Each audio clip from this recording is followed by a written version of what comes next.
Okay, here we are at the Diamond Select Toys booth at San Diego Comic-Con 2010, and Dr. Mego is going to introduce us to the new Star Trek retro action figures, or retro figures.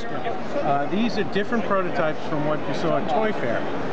The Toy Fair one, Louder. Yeah, okay. The Toy Fair prototypes, we were kind of really pressed for time, so it wasn't as nice as I would have liked. But the Soul Vampire is basically the same. That's how he's going to look in production. We had some issues. Paramount had some issues with Pike's sculpt in his shirt, so went back to James Brady and he redid the Captain Pike sculpt. Okay, so these head sculpts are done by James Brady. This Pike. Pike is done by James Brady. Nurse Chapel was done by another sculptor, Sean Sampson. Okay. Oh, Sean Sampson, right? He's doing the Mego Museum Super Collector Brick Mantooth figure. Yes, yes. He actually did a great Nurse Chapel last time. Okay. Paramount said she looked too angular in the chin and too angular nose, and we were like, but that's what Mrs. Roddenberry looked like. And they said, well, soften her up. So, and Brian Bozart did the hair rooting. Oh, excellent. Vina was the green skinned alien. Right. All right. Now this is definitely one of the Star Trek aliens you wanted to see for the last 35 absolutely. years. Yes. Okay. Yeah. And Vina we did for Toy Fair. The outfit was done by Dave McCormick. Over here, kids. The gold, and Paramount came back and said we want to look more show specific. Okay. So I did actually this at kind of in a rush. It's not as nice as I'd like, but okay. Brian Leitner did do. I should give him credit for doing Chapel's costume. Right. He did such a nice job.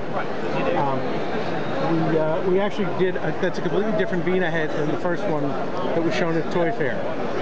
Since the feedback from Paramount was Vina didn't look not like Susan Oliver. Okay. So we took another shot at it. Nice. And her hair should have been brown, not black, you know. Right. Now, will there be all new Hal Schull portraits on the card art for these? Or probably. I hope that's not an awkward question. No. It looks so great. No, we're not even. You haven't even gotten it. Yet. Oh, okay. But Harold Schull did the artwork for Dark Shadows. Oh, really? Yeah. Oh, beautiful. Yeah. We haven't seen that artwork yet, have we? I guess are they selling Barnabas? Barnabas isn't that? We'll have to go check. Yeah, we'll have to check go it out. We digress. Yes. Back to the Star Trek. The Salt Vampire looks amazing. I love the hands. Actually, that is not James Brady's sculpt. James just did not have. Well, I was not able to get James to able to commit at the time. So I said, well, Pike is definitely. I wanted him to do Pike. Okay. The Soul Vampire is more of a creature. I knew I could get another sculptor to do a great job. In fact, the sculptor who did the Soul Vampire is Andy Cavolt, who also did the Wave 1 retro action figures.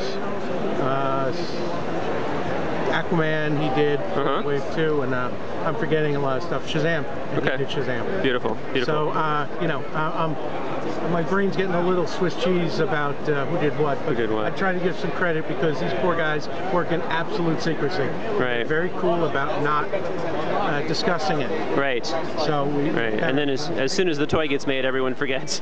Well, yeah, and there's no credit on the box. It's basically bragging rights. But, sure. We asked them to not discuss it because we have to wait until we get the okay. We want to wait until it's approved before anything is really talked. Yeah.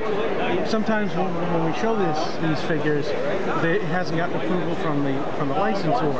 So you want to show something, but you don't want anyone to really put too much effort into it because it could change and then it's confusing. Right. Let's go look at the